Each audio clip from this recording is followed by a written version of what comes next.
ទីបីមកហើយសងសាប់ខ្ញុំផងលៀងនៅក្បែរនឹងខំអ្វីអភ័យទោសសងខ្ញុំមានច្រើនក្រែងមានឆ្កង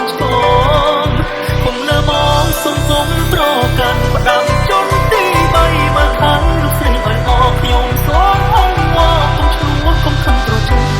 ដឹកខ្ញុំហើយមានទាំងពុនបានយកបានច្រើនក៏ដល់អងបាន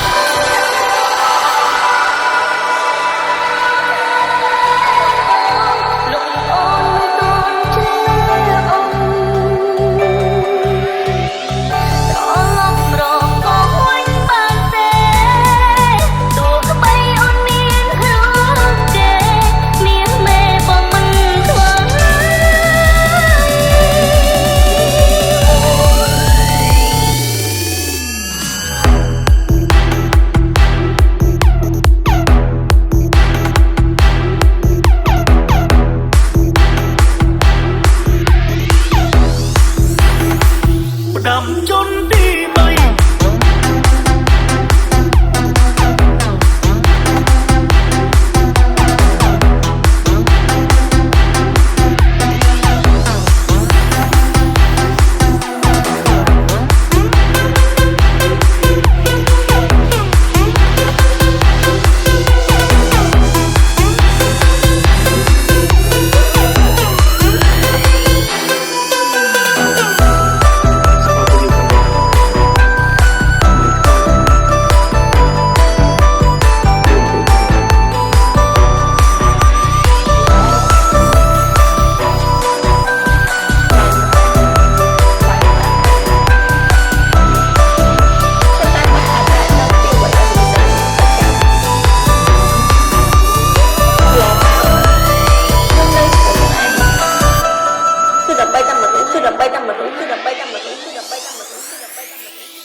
ហើយទីកាគុំរស់គុំរេ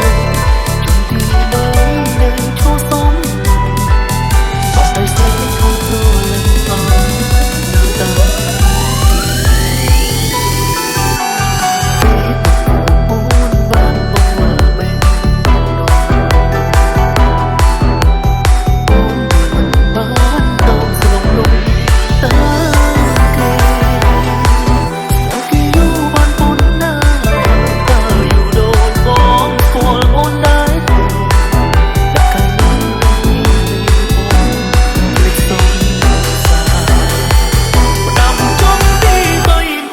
ស្គាល់គេយូរប៉ុណ្ណាផ្ដាំជន់ទីបីមកហើយសងសាប់ខ្ញុំផងលៀង